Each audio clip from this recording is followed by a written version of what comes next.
우리 마태복음 4장 23절을 한 번 더 읽도록 하겠습니다. 읽읍시다. 시작. 예수께서 온 갈릴리에 두루다니사 그들의 회당에서 가르치시며 천국 복음을 전파하시며 백성 중에 모든 병과 모든 약한 것을 고치시니. 지난주에 이어서 세상을 향한 증인의 답변, 진리와 생명을 선포하시는 예수님에 대해서 상고하려 합니다. 증인이라고 하는 것은 무언가를 증명할 수 있는 사람이라는 것이죠. 그런데 이 증인이라는 것은 재판장에서 쓰는 명사이고 어휘이고 또 대상이고 사람이지만은 기독교에서의 증인이라는 것은 예수 그리스도를 믿는 모든 사람에게 주님이 주신 운명론적인 혹은 숙명론적인 사명을 줄여서 그렇게 부릅니다. 그러니까 개인적인 능력이 뛰어나면은 예수님을 사람들에게 잘 전하고, 또 개인적인 능력이 뛰어나지 않으면 안 전해도 되는 것이 아니라, 우리가 이제 하늘나라 가면은 계산하겠죠. 뭐 정산하듯이 연말 정산을 하는데, 뭐 대사를 아프리카에 보냈다면 본국에서 소환하면 너가 아프리카에서 무슨 대사 노릇을 해서 국위를 선양했느냐 뭐 이렇게 묻지 않겠습니까? 또 사장님께서 직원을 어느 회사에 가서 무엇을 심부름을 시켰다면 돌아와서 그 시킨 심부름의 결과를 묻지 않겠습니까? 뭐 돈을 받아 오라고 했든지, 뭐 설계도를 가져오라고 했든지, 뭐 인재를 하나 데려오라고 했든지, 뭐 보낸 게 있으면 답변이 있지 않겠습니까? 이제 우리가 하늘나라 가면은 예수님하고 우리하고 멀뚱멀뚱 얼굴 보면서 뭐 어색하지만 안녕하세요. 여러분 어색하면 그렇죠? 안녕하세요 이렇게 할 수 있는 것이 아니라 주님이 우리를 보시는 순간 물으실 것이 뭐 5만 가지 같지만 가만히 보면 하나뿐이라는 것을 알게 됩니다. 거듭 말하지만 구약 성경은 예수가 온다는 이야기가 핵심입니다. 뭐 좋은 말 많이 있는데 그 모든 이야기의 결론은 너희들에게 구원자가 필요하다는 것입니다.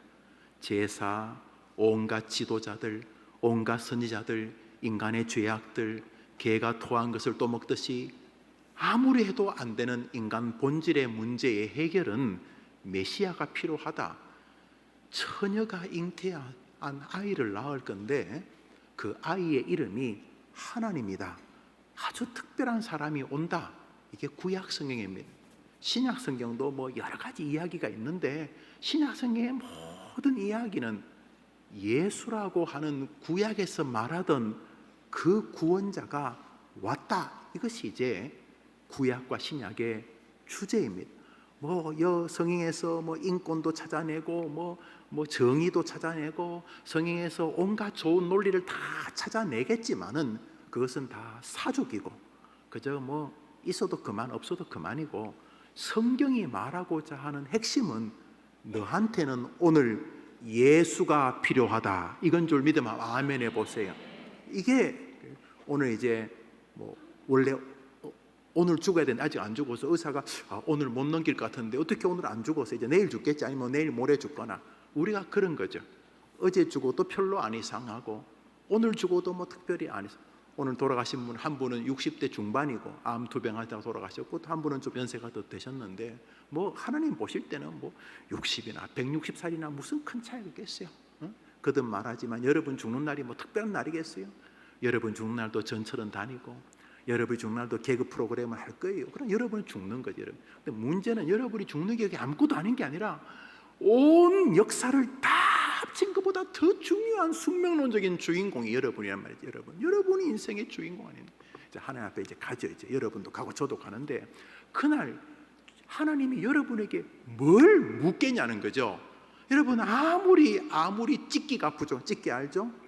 공부 못하면 찍기라도 해야 되죠. 어느 것이 정답일까요? 이렇게 찍기. 아무리 부족해도 찍기를 한번 해보세요.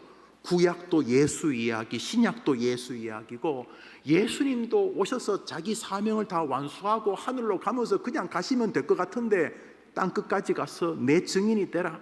온 천하에 다니며 만민에게 복음을 증거하라, 자기 이야기를 하라 그러고 하늘나라를 갔는데 우리가 죽어서 하나님 앞에 대면하면 하나님이 여러분에게 뭐 물으시겠어요? 뭐 물으실 것 같아요?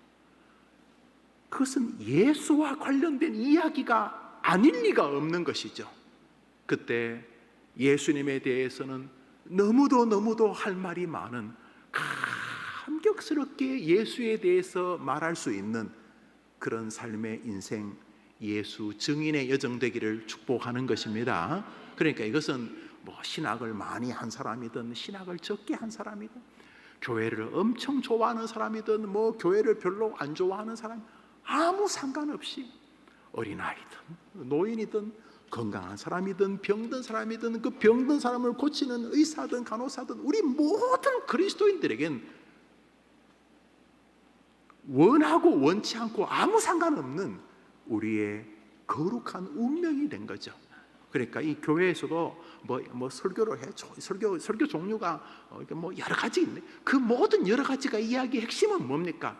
예수 안에 길이 있다, 예수만이 능력이다, 이거 아닙니까? 저도 여러분들 이 땅에서 그 일을 해야 된다는 거죠. 우리는 주님의 증인으로 아직까지 살려져 있는 것입니다. 이제 곧 보시게 될 거예요. 개봉박두입니다. 개봉박두. 여러분이 천국에 도착하는 순간 이 목사가 한 말이 한자도 안 틀린 것을 아시게 될 겁니다. 너는 예수를 어떻게 생각했느냐? 너는 예수의 증인으로 살았느냐? 이렇게 물으면 주님 뻔히 다 아시겠지만 그때 여러분이 반드시 거기에 여러분의 영혼이 답변해야 하는 거죠. 그래서 우리가 지금 삼식과를 향해서 가는 예수와 나 증인들의 고백이라는 성경 공부를 하고 있습니다. 9번째 주제, 사람들이 예수님이 누구냐 이렇게 물으면 우리는 예수님은 생명과 진리와 구원의 길을 선포하시는 구주셨다라고 말할 수 있어야 한다는 것입니다. 지난주에 상고한 것을 여러분이 기억하시고 오늘은 2번 생각하는 물음에 대해서 같이 상고하겠습니다. 참고로 여러분들이 공부를 하는 이유는 그저 재밌게 알고 그저 이렇게 하는 게 아니라 여러분들이 뭐 저보다 더 탁월하게 하실 수 있죠. 왜냐하면 저는 여러분 경험을 안 해봤으니까. 저는 뭐 그냥 60년 좀 살면서 산 제 경험하고 뭐 그냥 제가 성경 좀 공부한 그 정도지. 여러분의 그 치열하게 어릴 때부터 호르몬이 밑에 자라고 뭐 손가락 잘리고 뭐 사기당하고 또 남들보다 승승장구하고 여러분의 인생을 제가 못 살아봤으니까 여러분은 여러분의 인생을 발판 삼아 정말로 예수를 잘 전하시겠죠. 왜냐하면 여러분은 여러분밖에 여러분의 생애를 잘 아는 사람이 없으니까. 그러니까 여러분의 삶을 재료로 잘 삼아가지고 지금까지 여러분이 예수 믿었던 기쁨과 고뇌와 갈등과 번민들 이런 것들을 잘 정리해서 여러분이 있는 호흡이 맞춰지기 전까지 우선 여러분의 자녀들에게, 여러분의 손녀들에게 얘야 예수님은 이렇게 하면서 예수님을 전하시고 그것을 말로 전하는 게 제일 중요하지만 그 외에도 전할 수 있는 환경과 여건을 만드는 그런 방식도 간접 전도가 될 테니 여러분이 예수에 대해서 너무도 가슴 뜨겁게 할 말이 많은 예수의 사람들이 되기를 바라는 것입니다. 2번 생각하는 물음 A, 병 고치심, 가르치심과 함께 예수님의 사역을 특징 짓는 또 다른 일은 무엇입니까? 우리 마태복음 4장 23절 오늘 본문을 읽어봅시다. 시작. 예수께서 온 갈릴리에 두루다니사 그들의 회당에서 가르치시며 천국 복음을 전파하시며 백성 중에 모든 병과 모든 약한 것을 고치시니. 예수님께서 회당에서 가르치셨다. 제가 디다케라 가르치셨다. 근데 회당에 오는 사람들은 대부분 하나님의 말씀에 국물이 좀 튄 사람들이죠. 교회 오는 사람들이 뭐 불신자들이 오겠어요. 하다못해 눈꽃만큼의 종교성이라도 가지고 들어오지 않겠어요. 물론 뭐 교회로 훼손하려고 들어오는 몹쓸 사람도 있긴 있겠지만은 그 당시 회당에 들어오는 사람들이 다 모세 오경과 나름대로 하나님에 대한 지식이 있고 갈망이 있는 사람들이겠죠. 자, 그런 사람들에게 하나님의 아들 예수님이 디다케를 하셨다면 선포하신다, 이 캐리그마, 선언한다는 것은 설교를 말합니다. 물론 뭐 예수님의 설교를 꼭 불신자들, 기독교를 알지 못하는 사람들만 들었다고 말하기는 어렵지만은 확연하게 이 케리그마는 유대인들 공동체라기보다는 이방인들, 하나님에 대해서 잘 알지 못하는 사람들, 성경의 진리를 잘 깨닫지 못하는 사람들을 향한, 그래서 다분히 불신자들을 향한 하나님의 아들 예수님의 사역인 것을 보게 됩니다. 그러니까 예수님은 하나님을 아는 사람들에게도 진리를 가르치는 구주시고, 예수님은 예수를 전혀 모르는 사람들에게도 그들에게 생명의 진리를 가르치는 구세주다, 이런 의미가 디다케와 케리그마에 있고, 주님은 또 가는 곳마다 사람을 고치셨다. 우리가 뭐 같은 거 반복하지 않겠습니다만, 예수님이 고쳤다는 것은 요즘 무슨 어느 기도원에서 뭐 쉬거리면서 그런 뭐 신유의 은사와 전혀 다른 세계인 거죠. 물론 예수님이 병을 고쳤다는 말 안에는 예수님이 전능하다는 의미가 일부 내포되어 있습니다만, 예수님이 병을 고쳤다는 말은 구약이 예고했던 그가 이 땅에 오면 모든 상한 것과 병든 것을 고치고 온전케 하신다는 예언을 이루나는 측면에서 바로 이분이 구약이 말하던 그분이라고 하는 것을 증명하는 요소가 그 안에 존재하는 거죠.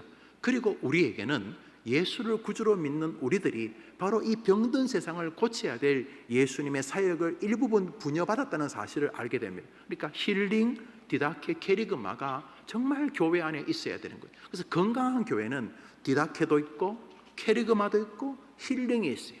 우리가 무슨 뭐 손얹고 무슨 암균을 끄집어내고 그런 힐링이 아니더라도 지친 자들이 이곳에 와서 말씀의 은혜를 받고 위로를 얻고, 또 하나님의 예배 가운데 또 하나님께서 정말 육신도 치료해 주시고, 요즘 뭐 육신도 육신이지만 뭐 육신이야 뭐 치료해봤자 또 어차피 또 고장 나잖아요. 뭐 40대 암 고쳤다고 100년을 살아요, 1000년을 살아요. 맨 90대면 죽고 그러니까 육신의 병이 뭐 무시할 건 아니지만은 이 시대에 훨씬 더 많은 병이 정신적인 병인데, 그렇죠. 이 멘탈의 문제도 사실은 하나님의 은혜가 있는 교회에 오면 치료되지 않습니까? 저는 그런 거 많이 봤어요. 저도 그 중에 한 명이고요. 막 중학교 때 죽으려고 그러고 한 제가 하나님의 은혜를 받으니까요, 막 살아있는 것이 황홀하고, 이 주님께서 나를 이 땅에 이 대사로 보내셨다는 게 너무 말 같지 않지만 너무 감격스럽고, 어째 그렇게 하나님 참 사람이 없습니까? 어떻게 저 같은 것을 일하면서도 감격스럽고 이래 된다는 거죠. 그러니까 건강한 교회는 말씀을 가르치고 말씀을 선포하고 병든 자를 고치는 성도들이 모인 곳인 줄 믿습니다. 여러분도 마찬가지로 여러분이 예수의 증인이라면 우리가 이것을 본받아야 돼요. 본받아야 돼요. 고치는 게 아니라 막 상처를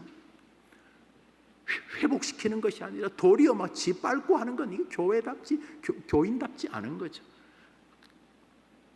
벙어리 그 사람에게 예수님을 선포할 수 있는데, 아니 무슨 신학자들처럼 그렇게 이렇게 소론 본론 못하더라도 여보게 내가 예수 때문에 살았어 이 정도라도 할 수 있는데, 여보게 우리 애가 그 황당한 녀석이 예수에게 돌아와서 새로운 인생이 되었다, 이런 정도의 그 단편적인 한 30절짜리 설교라도 할 수 있는데 안 하잖아요.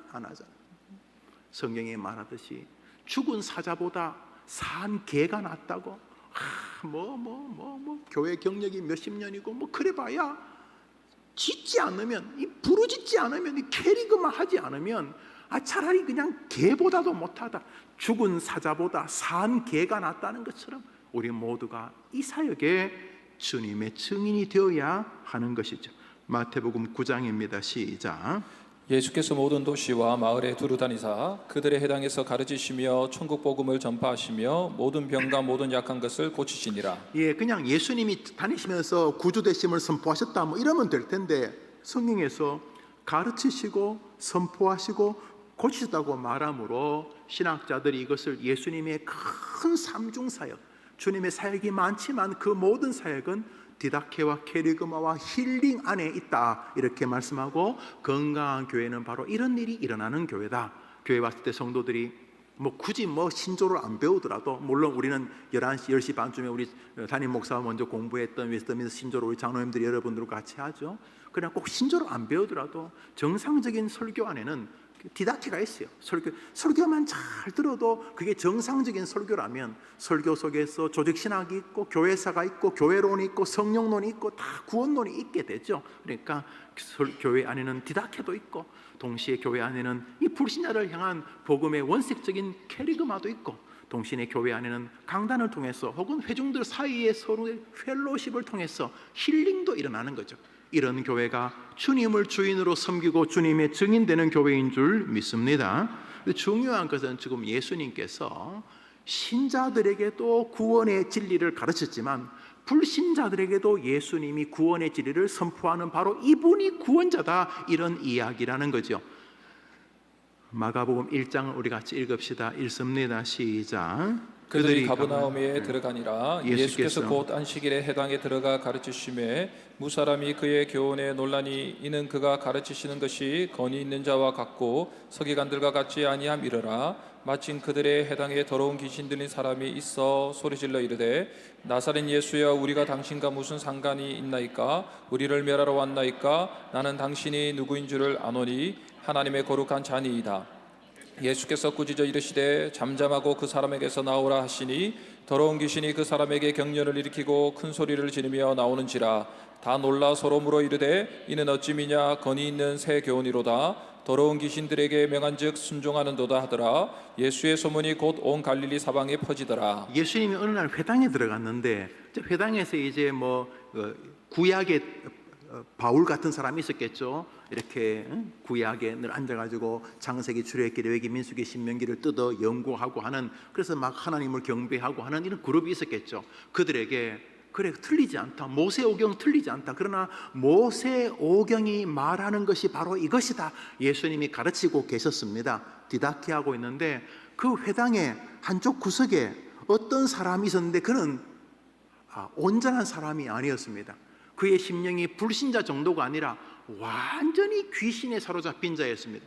예수님께서 유대인들에게 하나님에 대해서 기초적인 지식이 있는 이들에게 디다케를 하는 동안 귀신 들린 사람이, 이건 불신자 정도가 아니라 생자 정도가 아니라 대적하는 하나님의 적대적인 인물이 그냥 귀신에 사로잡혀서 소리와 발광을 할 때 예수님께서 그 귀신에게, 귀신 들린 자에게 명하셨다. 이게 케리그마입니다. 뭐라고 명하시자 그 귀신이 나가고 그가 치료되어졌습니다. 그때 사람들이 도대체 이분이 누구이기에 귀신에게도 케리그마를 하냐, 이렇게 말하죠. 여기 보시면 디다케와 케리그마 사이에 정확한 잣대를 나누는 것은 과도하다는 게 신학적인 논리이지만 대부분 복음주의 계열 안에서는 디다케라는 것은 하나님에 대한 일부분의 지식이 있는 사람들을 가르치는 방식이라면 물론 그들에게도 예수님이 구주란 걸 가르쳐야 되겠지만,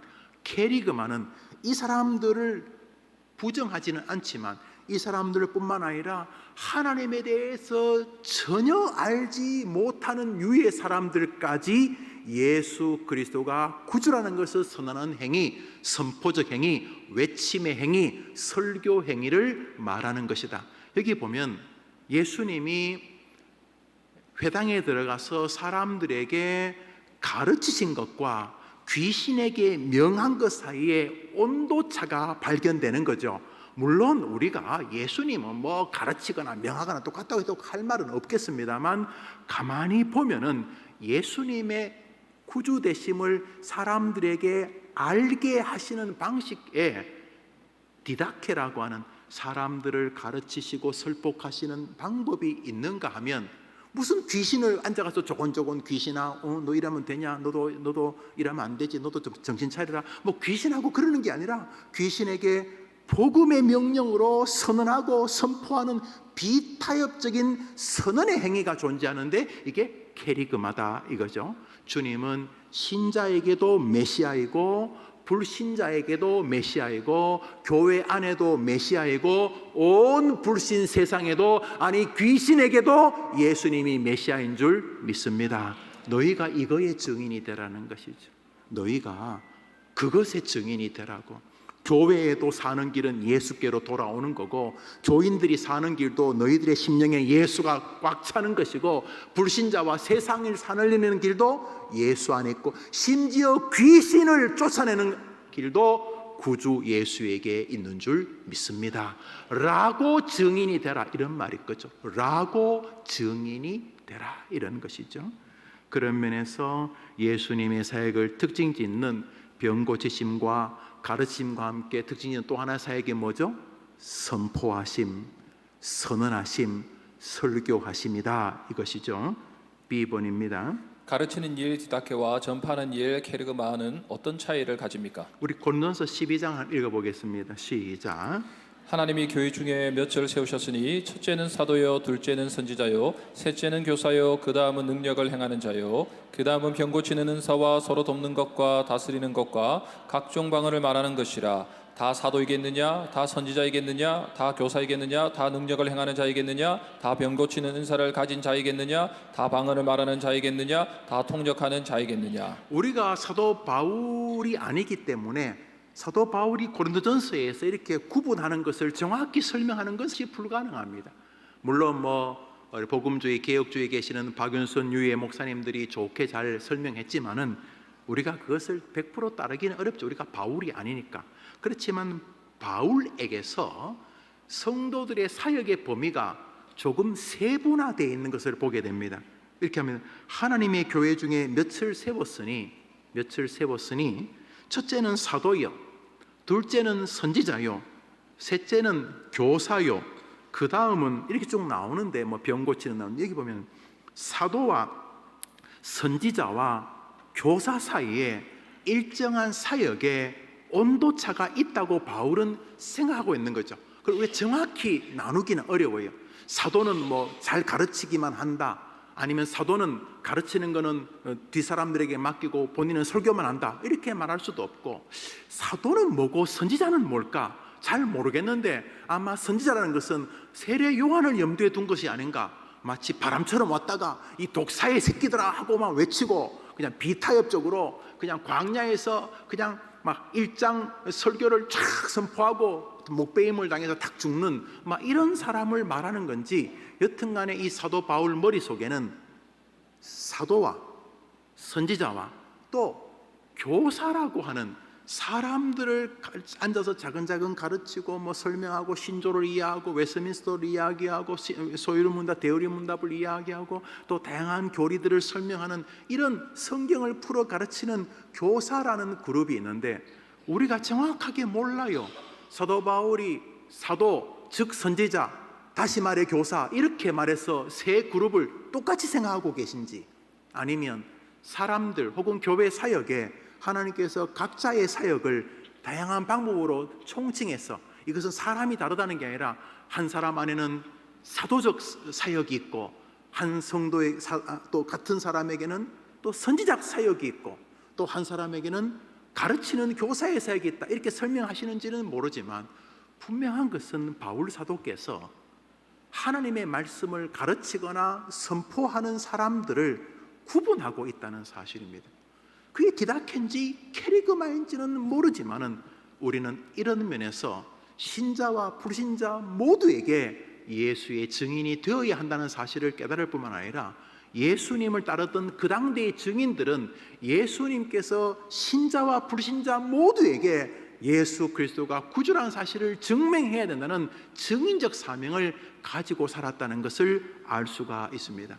그런 면에서 우리 시대 교회와 교인들은 너무너무 유치한 시대가 되고 있습니다. 도저히 선지자라고 말하기 어려운 구성원들이 교회를 이렇게 이끌고 있다고 보아야 되겠죠.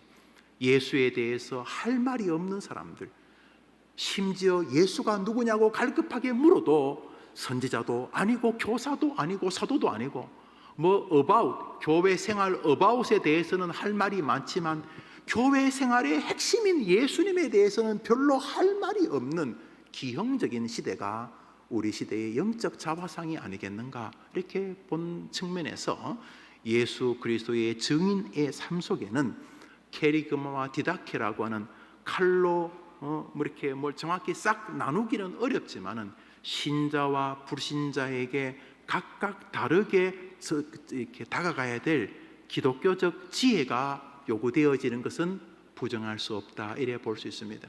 그래서 디다케는 성경을 주로 신자들이나 하나님의 말씀에 깊이 관심이 있는 사람들에게 풀어서 설명하고 가르치는 가르침의 행위라면, 캐리그마는 거의 귀신 들린 거죠. 예수를 부정하는 사람들에게 비타협적으로 예수 그리스도가 구주 되심을 강력하게 선언하는 선포의 행위죠. 이제 여러분들이 이렇게 보면은 친구들 가운데 참 어릴 때 교회 생활 좀 하고 돌아가신 그 친구 어머님이 권사님이고 뭐 할아버지가 목사님이고 이런 아이가 교회를 안 다녀서 벌써 50줄이 들어섰을 때 이 대화하다가 뭐 논쟁은 아니지만 예수님에 대해서 서로 이야기한다면 그것은 디다케적 요소가 되겠지만 교회에 다녀보지도 않은 사람들에게 우연히 장례식에 갔을 때 장례식장에 만났는데 막 울고 있는 사람에게 여보게 죽음이 다가 아니야. 자네 어머님 예수 믿으시잖아.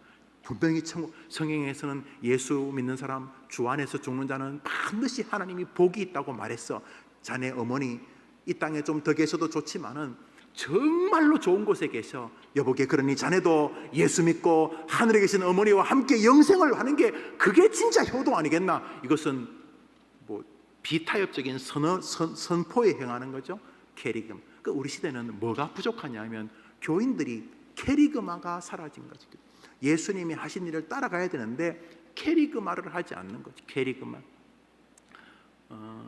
뭐 조곤조곤 설명하는 것도 잘 안 하지만 이 담대하게 비타협적으로 사람들에게 예수를 선언하는 일을 잘 안 하는 거죠. 근데 많은 사람들은 그게 한다고 안 될 거라는 두려움을 가지는데 아닙니다. 여러분이 하나님의 말씀을 담대하게 선언하는 동안 성령님은 반드시 그 옆에 계시는 줄 믿으시기 바랍니다. 이것이 이 시대의 병이죠. 병. 만나는 사람에게 설교해야 되는데 설교하는 게 아니라 뭐 쓸데없는 잔소리 뭐 여당이 어떠냐 야당이 어떠냐 그 아무짝에도 쓸모없는 만나는 사람들에게 예수가 구원자라고 선포하는 여러분 되기를 축복합니다. 그게 증인인 거죠. 증인. 먼저 해야 될 사람은 여러분의 자녀들 여러분의 가족들. 자기 친족을 돌보지 않는 자는 불신자보다 악하다. 먼저 캐리그마를 해야 돼서 여러분 자녀들 여러분의 부모님들 여러분의 형제들에게 캐리그마 이모 예수님이 구주야라고 말해야 된다는 거죠. 아들아 예수 안에 길이 있다 말해. 그게 선포. 그 캐리그마죠. 캐리그마는 여러분의 능력을 선포하는 게 아니라 객관적인 진실을 선언하는 행위인 거죠. 예수님이 구주라는 것을 여러분이 발견한 거 아니지 않습니까? 성경이 말하는 진리를 전하는 것이죠. 그런 면에서 디다케는 가르치는 일이라면 캐리그마는 선포하는 일이다. 물론 이 양자가 다 성도 안에 교회 안에 있어야 될 것입니다. C번입니다. 주님의 가르치심이 주로 해당 등을 중심으로 이루어진 것은 대상이 어떤 사람이었음을 알게 지금 합니까? 디다케를 말하는데 주님이 사람들에게 무엇을 가르치신다는 것은 대부분이 회당을 중심으로 이루어졌습니다. 앉아가지고 한 푼 줍쇼 하는 그 나면서부터 이렇게 앞을 보지 못하는 시각장애인에게 주님이 디다케를 선언한 게 있어요. 못하기를 원하느냐 보기를 원하느냐 가서 보라 이렇게 주님이 선포하셨어요. 귀신아 물러가라 주님이 선포하신 거죠. 거라사 광야에게 귀신에게 호통치는 게 다 캐리그마죠.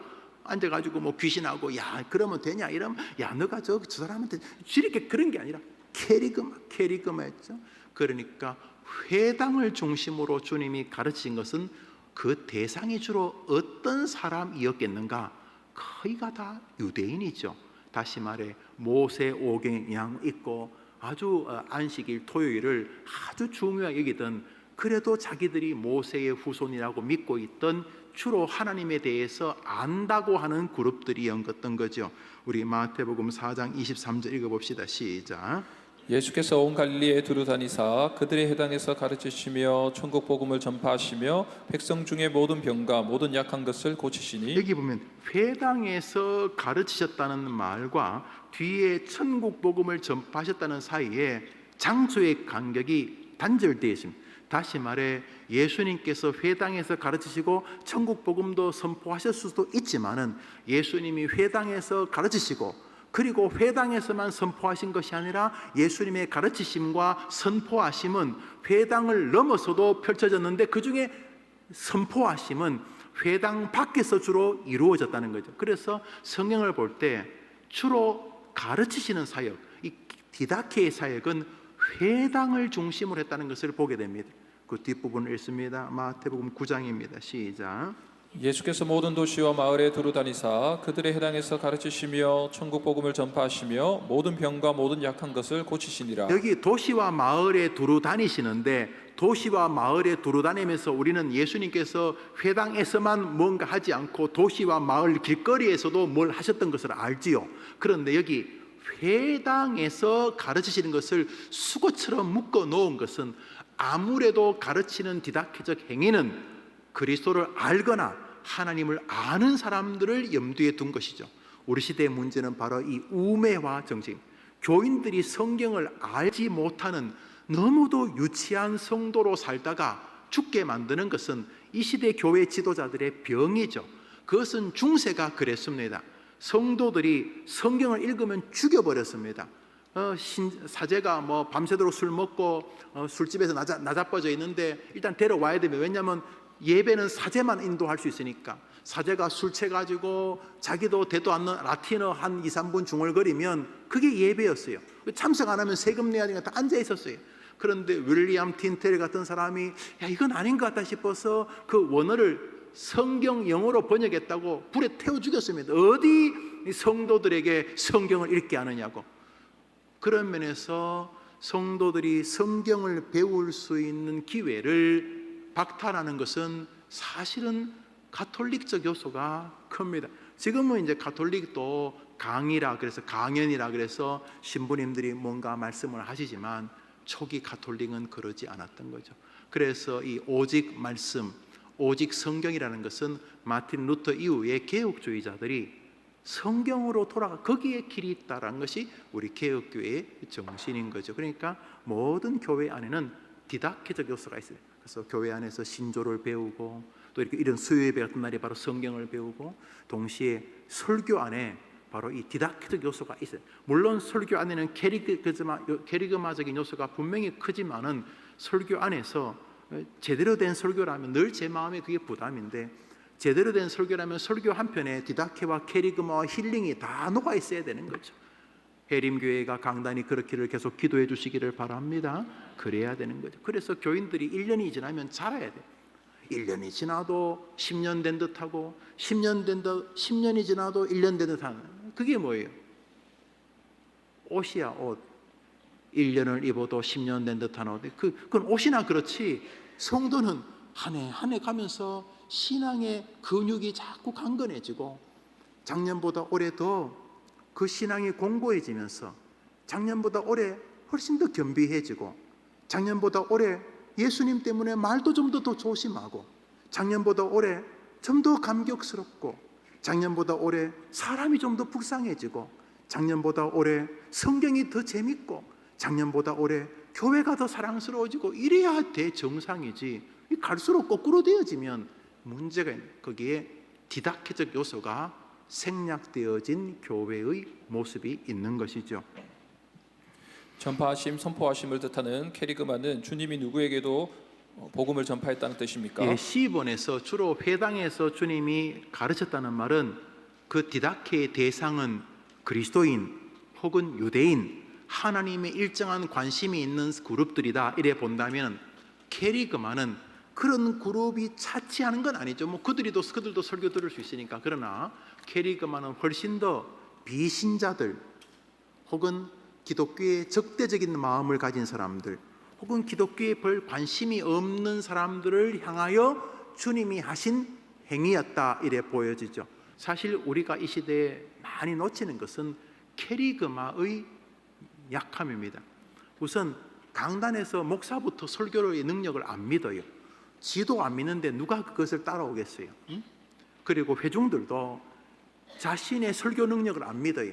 이게 조심스러운 말인데 자신의 설교 능력이라는 말은 내가 뭘 잘한다는 게 아니라 주님께서 우리에게 증인이 되라고 하셨어요. 그리고 이렇게 말했어요. 마태복음 28절에 한번 따라합시다. 내가 세상 끝날까지 너희와 항상 함께 있으리라.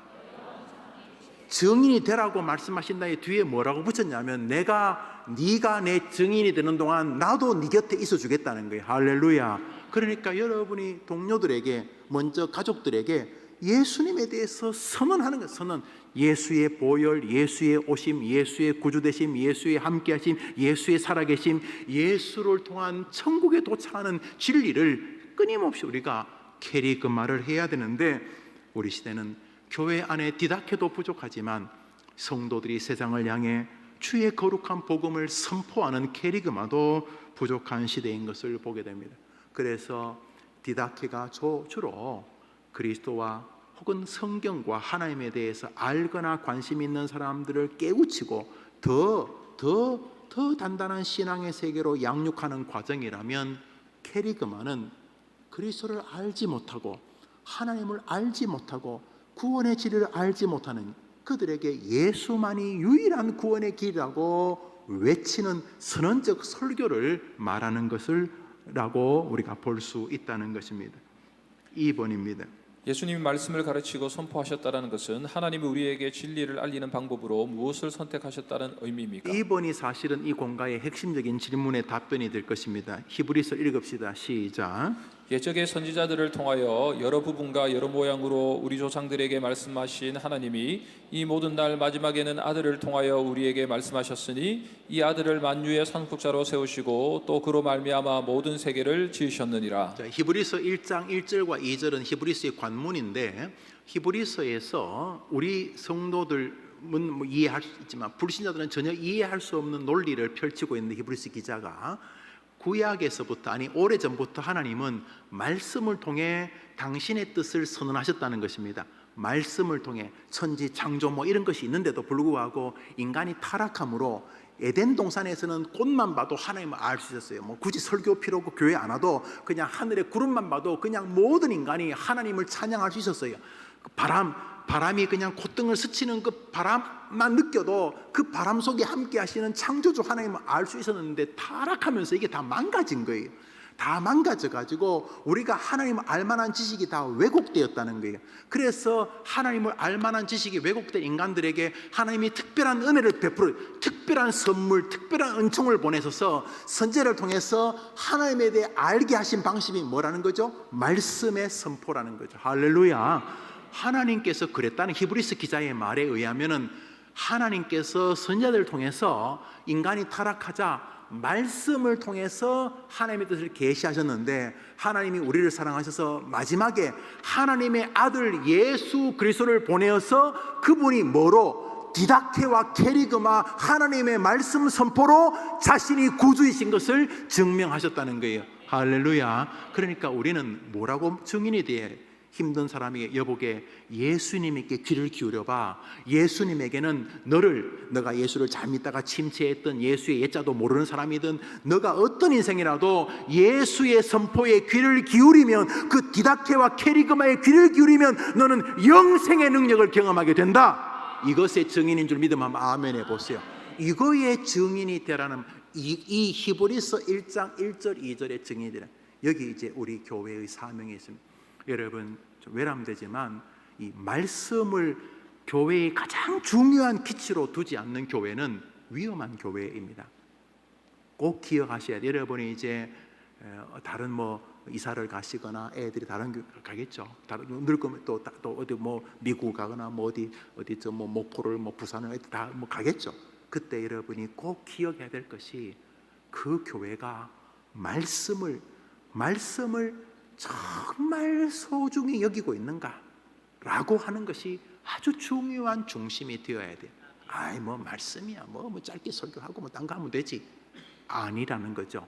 옛적에 우리 인간이 타락하자 하나님은 선지자들을 보내어서 말씀을 통해 하나님의 뜻을 선언하시고 성도들을 양육하셨고, 다시 예수를 보내어 말씀을 통해 성도들을 가르치고 일으키시고 살아나게 하셨고, 종교개혁 시대도 말씀, 오직 성경, 솔라 스크립투라, 말씀을 통해 사람을 살리신, 우리 시대는 말씀과 상관없이 딴 거 가지고 믿음이 자란다면, 이건 2000년 교회사 가운데 지금 우리가 너무 이상한 시대를 사는 거 아닙니까?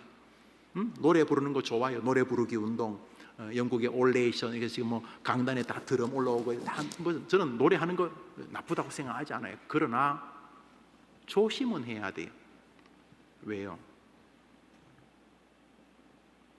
이 노래 부르기 운동이 우리를 좀 착시 현상을 갖게 할 가능성이 있어요.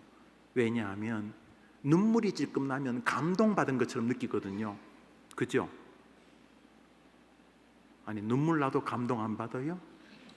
연속극 보다가 다 눈물이 질끔 나면 어린 시대 그거와 오버랩이 돼가지고 뭉클해지잖아요. 노래에는 그런 요소가 있거든요. 저는 하나님을 찬양하는 것이 노래만이 아닌 줄 알지만 노래가 아니라고 하지도 않아요. 귀해요. 그러나 항상 앞에 끌어야 될 엔진은 노래로 성도들을 뜨겁게 하는 게 아니라 말씀인 줄 믿으면 한번 아멘 해보세요.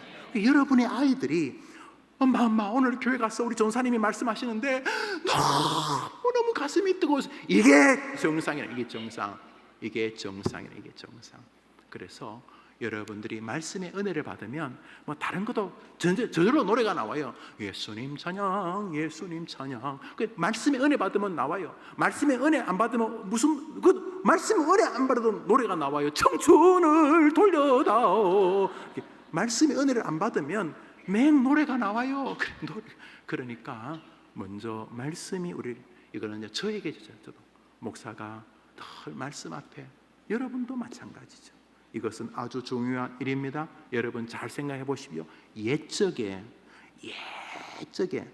옛적 하나님이 선자들을 통해 말씀으로 일하시고, 예수를 통해 디다케와 케리그마 말씀을 통해 일하시고, 종교개혁 시대에 말씀을 통해 일하셨던 하나님이 우리 시대는 딴 것 가지고 승부수를 거시겠는가 한번 생각해 보십시오. 그래서 온 성도들이 말씀, 특별히 해린교는 아침마다의 날주, 생명의 날주를 하고 있는데 말씀, 또 교회 오면 말씀, 또 스스로도 말씀으로 은혜를 받고 말씀을 통해 주님 만나려고 할 때 여러분은 복 있는 인생을 이미 가고 있는 줄 믿습니다. 복 있는 사람은 여호와의 율법을 즐거워하여 그 율법을, 그 말씀을 주야로 묵상하는 자로다. 주의 말씀은 내 발의 등이요 내 길의 빛이니이다. 말씀이 여러분을 이끌게 되기를 축원합니다. 그런 면에서 예수님이 말씀을 가르치고 선포하셨다는 것은 하나님이 우리에게 진리를 알리는 방법으로 무엇을 선택하셨다는 의미입니까? 말씀인 것입니다. 말씀 배우고 말씀 듣는 일을 즐거워하는 여러분 되기를 바랍니다. F번입니다. 시작. 가르치는 일과 선포하는 일은 서로 배척됩니까? 마가복음 1장입니다. 시작. 요한이 잡힌 후 예수께서 갈릴리에 오셔서 하나님의 복음을 전파하여 이르시되 때가 찼고 하나님의 나라가 가까웠으니 회개하고 복음을 믿으라 하시더라.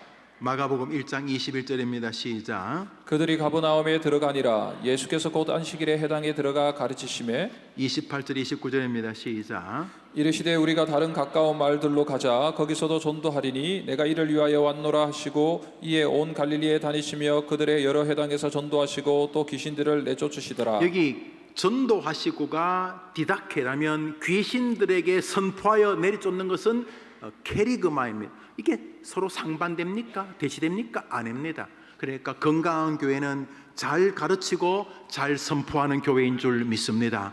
그러면 이제 교회가 그런 게 중요한 게 아니고, 교회가 뭐 이 건물이 교회가 아니고 주님을 고백하는 신앙의 백성들이 교회 아닙니까? 그런 면에서 잘 가르치고 잘 선포하는 여러분이 진짜 하나님이 기뻐하시는 교회인 줄 믿으시기를 바랍니다. 여러분이 잘 가르치고 잘 선포하기 위해 여러분이 오늘도 말씀에 여러분의 마음을 참 이렇게 세워야 되는 것입니다.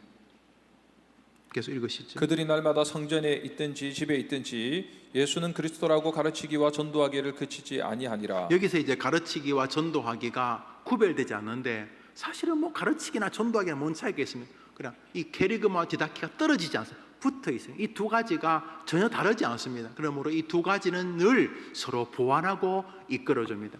잘 가르치면 교인들이 나가서 전도하고 싶어지지 선포하고 싶지 않겠습니까? 잘 가르치면 또 선포하다 보면 자기가 내가 정말 예수님 잘 선포했는데 미싱 링크가 있다. 내가 요거 좀 부족하다. 요거 내가 물어봐야지. 그래서 더 잘 가르치기 위해서 더 잘 배우고, 더 디다케를 통해서 더 카리스마가 케리그마가 선포되고, 또 케리그마를 선포하다가 내가 뭔가 열심히 선포했는데 내가 뭔가 좀 빠진 게 있다. 또 디다케를 통해서 점검하고, 이런 것을 통해 하나님은 우리에게 은혜를 베푸시는 것이죠. 사도행전 28장 31절 하나님의 나라를 전파하며 주 예수 그리스도에 관한 모든 것을 담대하게 거침없이 가르치더라. 여기 보면은 하나님의 나라를 전파하며 선포하며 동시에 가르치는데도 꺼리낌이 없이 담대하게 가르쳤다. 그러니까 케리그마와 디다케는 분리가 되지 않는 한 성도 안에, 한 교회 안에 같이 맞물려 있는 거죠. 그러므로 저는 뭐 배우는 건 좋은데 복음을 잘 전파하지 못하고, 이것은 죄송하지만 말이 안 되는 거죠. 여러분이 이렇게 컵에 물이 차면요, 이렇게 삐져나와요. 내가 이렇게 예수님에 대해서 배워서 즐거우면 하다못해 멀리 있는 공부하는 딸한테, 아들한테, 손자, 손녀에게 그 전화를 통해서라도 선포하게 되는 거죠. 얘야, 예수 안에 길이 있더라, 이렇게 말하게 되는 거죠. 이 두 가지는 전혀 분리되지 않는다. 골로새서 1장입니다. 시작. 우리가 그를 전파하여 각 사람을 권하고 모든 지혜로 각 사람을 가르치심은 각 사람을 그리스도 안에서 완전한 자로 세우려 함이니. 우리가 그를 전파하고, 캐리그마, 그를 선포하고, 그 다음에 또 가르치는 디다케는 우리 모든 성도들에게 이게 마치 동전의 양면처럼 떨어지지 않는 거죠. 그러므로 건강한 증인은 가르치고 선포하는 일에 익숙한 자가 되어야죠. 학사 에스라가 말씀에 익숙한 자가 된 것처럼, 데살로니가 사람들, 이런 사람들, 베레아 사람들, 이런 사람들이 전부 다 말씀에 익숙한 사람이 된 것처럼 우리가 말씀에 배우고 말씀을 선하는데 익숙한 사람이 돼요. 특별히 이제 좀 더 시간적 여유가 있어서 젊을 때는 아침에 출근하고 막 늦게 이러지 않고 이제 좀 여유가 있는 인생에 노년이 있다면 좋은 기회가 온 거죠. 말씀을 보다 더 많이 연구하고 그 연구에서 내 가슴이 데워진 것을 또 사람들에게, 이웃들에게 선포하는 이런 일들을 주님은 우리의 증인의 삶으로 요구하고 계신다는 것이죠. G번입니다. 주님께서 선포하신 내용이 구원과 복음과 하나님의 나라라는 것은 그분의 관심이 어디에 있음을 알게 합니까? 읽지 않겠습니다. 마태복음 4장 24절, 마가복음 9장 30절 모두가 천국 복음을, 이렇게 천국 복음, 천국에 가는, 우리 주님의 핵심은 우리가 천국에 도달하는 것이죠. 이 땅에서도 천국을 사는 것, 천국을, 이 땅에서 천국의 그림자를 사는 거죠. 서로 용납하고 서로 이해하고, 그저 내 입에 집어넣기 바쁜데 은혜를 받으니까 다른 사람 입에도 집어넣는데, 평소는 내 입에 집어넣어야 배가 부르고 기분이 좋은데 이상하게 은혜 받으니까 배고픈 다른 사람 입에 집어넣어도 너무 기분이 좋은 일들이 천국이죠. 천국. 우리 주님은 우리가 이 땅에서 저 천국을 예약하면서 천국을 향해 나아가는 삶이 되기를 원하고, 그 천국이 워낙 세니까 그 천국이 이 땅까지 영향을 미치는 거죠. 가끔 제가 말씀드렸죠. 소풍날에 대한 즐거움이 너무 크니까 소풍 당일만 즐거운 게 아니라 소풍 며칠 전부터 벌써 즐거워. 소풍 며칠 전부터 즐거워요. 소풍이 워낙 세니까 그 소풍의 기운이 그냥 소풍 며칠 전까지 사람을 들뜨게 하는 것처럼, 천국 복음에 우리 주님의 메시지의 핵심이 있다는 것은 우리가 천국에 대한 소망을 분명히 가져야지 주님 되심을 인정하는 거죠. 우리 해림의 성도들은 이 땅에서도 열심히 살지만 천국에 대한 소망이 더 큰 그런 성도들의 교회 되기를 축원하는 것입니다. 이거 정말 중요한 거예요. 천국 간다는 것이 이게 우리가 강하게 붙잡아야 돼요. 아니 어차피 죽잖아요. 우리가 대충 죽을 날 알 수도 있겠지만 갑자기 차가 술 취한 사람이 차를 몰고 와서 그냥 나를 박아서 내가 죽을 수도 있고, 여튼간에 어떻든지 간에 언제 가더라도 나는 우리 주님과 함께 영원히 왕노릇하게 될 것이라고 하는 천국에 대한 복음 때문에 예수 그리스도가 왔다는 사실에 내 마음이 있게 된 그것이 증인의 자세죠. 왜냐하면 주님이 그거 말하러 왔는데, 주님은 천국 이야기하러 왔는데 천국은 아니고 이 땅에서 열심히 살고 기독교 세계관 어쩌고 저쩌고 철학적 무슨 쩍쩍 그러는데, 이 땅에서 열심히 사는 거 다 좋은 일인데, 이 땅에서 열심히 사는 일이 전부 좋은 일이면 그게 여호와의 증인이지 그게 기독교입니까? 그런 면에서 우리는 예수님의 메시지가 우리의 천국에 대한 분명한 진리를, 정말로 천국에 대한 분명한 진리를 우리에게 전하러 왔으니 김영호 목사와 여러분 모두 천국에서 만나게 되기를 축원합니다. 한 명도 낙오됨이 없이 예수 그리스도를 진심으로 믿고 그 거룩하신 주께서 오신 이유가 우리를 천국으로 잘 옮기기 위하여, 그리고 이 땅에서 당신의 숙제를 잘 감당하기 위해 주신 것을 기억하고, 저 천국에 대한 확신을 가지고 그 천국에 대한 확신이 오늘의 삶에도 영향을 미쳐서 얼굴에 미소가 짓고, 나도 힘들지만 이 땅이 다 힘들어요. 늙어가고 병드는 게 그렇지만 힘든 사람에게 기꺼이 소망을 전할 수 있는 여러분과 우리 모두가 되어지기를 바라는 것입니다. H번입니다. 예수님의 선포하신 캐리그마는 자신이 누구라는 것을 알리는 행위였습니까? 우리 시간에 좀 흘러서 좀 빨리 하려고 하는데 우리 H번은 또 다음 주에 하도록 하겠습니다. 여러분 다음 우리 시간이 있으니까 또 다음 주에 합시다. 또 이렇게 이 수요의 최고 장점은 9시, 8시 반 금방에 마친다는 게 그게 큰 위로인데 벌써 이제 3분 4분 지났는데 저 양반이 또 저라면 되겠다. 가지 시험 들 수 있으니까 H번과 다음 주에는 마지막 주에 이제 예수가 누구냐라고 말할 때 교회를 언급하지 않을 수가 없는데, 교회와 예수와 무슨 상관이 있느냐라고 할 때 예수가 누구냐? 예수는 모든 교회의 우두머리다 라는 것에 증인이 되어져야 한다라는 공과를 같이 상고하도록 하겠습니다. 지금 이 공과만 딱 떼어서도 하나의 공과가 되겠습니다만 1과부터 15과까지를 여러분이 리피트하면은 리피트 어게인 이렇게 하고 하면 여러분들이 여러분 나름대로 정리된 것을 사람들에게 말할 수 있겠죠. 그러나 여러분도 저도 예수님에 대해서 어떻게 완전히 다 압니까? 그저 예수님이 보여주는 일부분만 알 뿐인데 그것으로 충분하다는 것입니다. 왜냐하면 우리의 선배들이 예수님에 대해서 완벽히 꿰뚫어서 순교한 게 아니에요. 제가 좀 외람되지만 우리 선배님들의 설교를 볼 때 우리 시대 목사님이나 부목사님 설교보다 더 훌륭하냐? 제가 동의가 쉽지 않아요. 저는 그분이 영성이 뛰어나다고 믿지만은 제가 볼 때 지금 부목사님들의 설교가 훨씬 더 신학적이에요. 그럼에도 불구하고 그분들이 자기가 믿는 주님 붙잡고 기꺼이 순교할 수 있었던 것은 그들이 예수님을 다 알아서가 아니라 예수님의 진리를 온전히 믿었기 때문인 것이죠. 우리 모두가 예수의 증인이 된다는 말은 예수에 대해서 완전히 꿰뚫는다 이런 뜻이 아니에요. 누가 그럴 수 있겠어요?